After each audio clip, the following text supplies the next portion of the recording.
everybody, I'm Rafael from Piandaccoli Winery, a small winery in Italy, in the middle of the Chianti Hills, so we are talking of Tuscany. We are in Malmantilla, a small village, medieval village, close to Florence. Well, Piandaccoli is a very particular winery. The owner is Mr. Giampaolo Bruni, who came from the luxury fabric business. The winemaker is Mr. Attilio Pagli. What's very particular about Piandaccoli is the project we joined with University of Florence. A project to bring back to life some ancient autochthonous grapes that went lost during the phylloxera epidemic during the half of 19th century.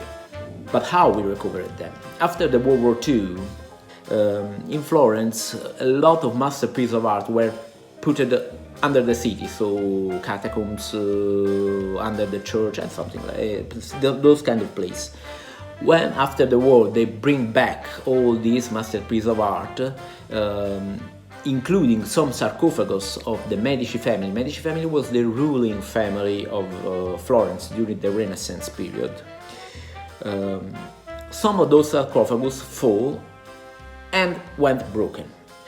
Well, the university started a study in order to understand what was inside, and they discovered that people are used to get buried with symbol of richness and power. So silk robe, velvet robe, jewels, gold, but also food and wine. So they discovered some grape seeds different from the renowned varieties. So they thought that maybe those seeds belongs to some varieties that went lost, that have been extinct. And then they started this project in order to recover them. They nest old plant in new plant, starting from the genetic map of the seeds, and they in this way recovered plants belonging to the lost varieties. Then they were looking for some entrepreneur crazy enough to accept the challenge to cultivate once again and to make wine once again from those lost varieties. Mr. Bruni was one of these men. So he accepted this challenge and he planted in his estate all these varieties. We are talking about the Foglia Tonda, Pugnitello, Mammolo and Colorino, together with the, of course, most common Sangiovese. Our terroir is very particular. The estate is on the bed of ancient river flowing from a prehistorical glacier which covered all the North Italy up to Grenoble, so in France. This river digged 5 canyons in ancient Tuscan Accoli, from this the name Piandaccoli, plain of the Accoli. This river digged those canyons, and in some places they are very deep. They can reach also up to 80-100 meters. Now they are full of vegetation and there is also still some water flowing. And they are the very secret behind Piandaccoli terroir, because they create a very unique microclimate.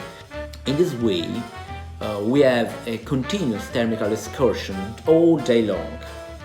A thermal excursion makes the skin of the berries thicker, and all the flavor are inside the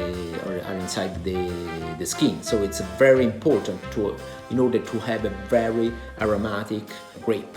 Today we are tasting 2 wines. The first wine is the Cosmos Chianti Riserva, which is made from 100 Sangiovese. For this wine we use 7 varieties of Sangiovese, so the wine is very good balanced. Well, Cosmos is a very balanced wine, intense nose of flowers and fruit, but it's still crispy. Red fruit, cherry, some berries, some hints of pepper, some spices. In mouth is intense, white, warm, but tannins are all the time gentle, elegant. They envelop the mouth in a gentle way. They're very smooth, and the wine lasts very long.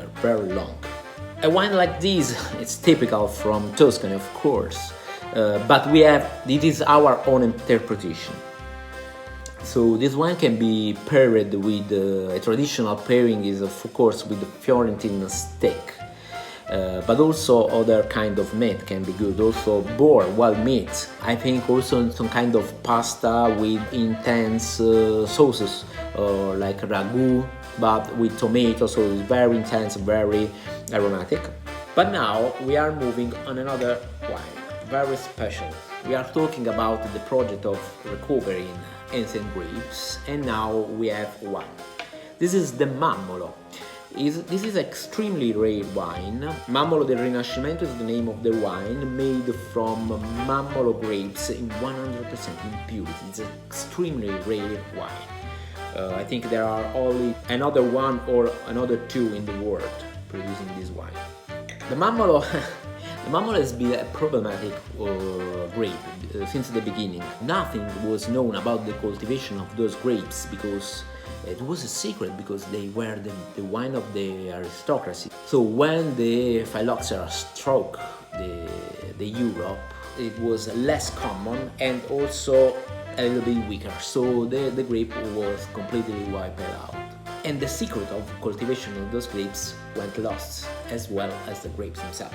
The Mammolo grape is lighter in color than, for example, of the Sangiovese. It's a little bit more pinky than the black berries of the Sangiovese, for example, of other red grape. Well, Mammolo is a very, very particular grapes. Together with Mr. Pagli, we took about 10 years of research before making a wine that can satisfy us, our standard. But I think we did it. The first thing you can see about the Mammolo is the translucency. It's very, it's brilliant. And it's very typical from that wine. I think even more than some other varieties which can be very, very translucent, like the Pinot Noir. The flavor, of course. The flavor, there is a very dominant in. Mammolo took his name from Viola Mammola, which is a variety of violet. In fact, this name comes from the fact that if you smash the berries, it has a very strong flavor of violet. Also other flowers. There is the lavender, some rose. About the fruit, well, we can feel a very crispy berry. You can feel the bloody orange inside this red wine. Even if it's red, it's very uncommon to have a red and a bloody orange in the red wine. And sweet spices, like cinnamon, spices note like black pepper. The mouth is very fruity, intense. It's lighter than the Sangiovese. It's more elegant, more fruity. The tannins, of course, are present, but they are very elegant, very smooth. They dance on the tip of the tongue. It's infinite. It's very, very, very fresh, very strong acidity, and also very good minerality. This wine can be very interesting in pairing, because it can be paired also with some recipe of fish or seafood. For example, a good pairing is from another traditional recipe from Tuscany. It's pairing with caciucco from Livorno. Caciucco is a fish and seafood soup, a little bit spicy with tomato, so it's very intense, very strong, and can be paired with this wine. It's very, very aromatic, and also, but it can also be paired with steak, for example, with raw meats, with wild meats.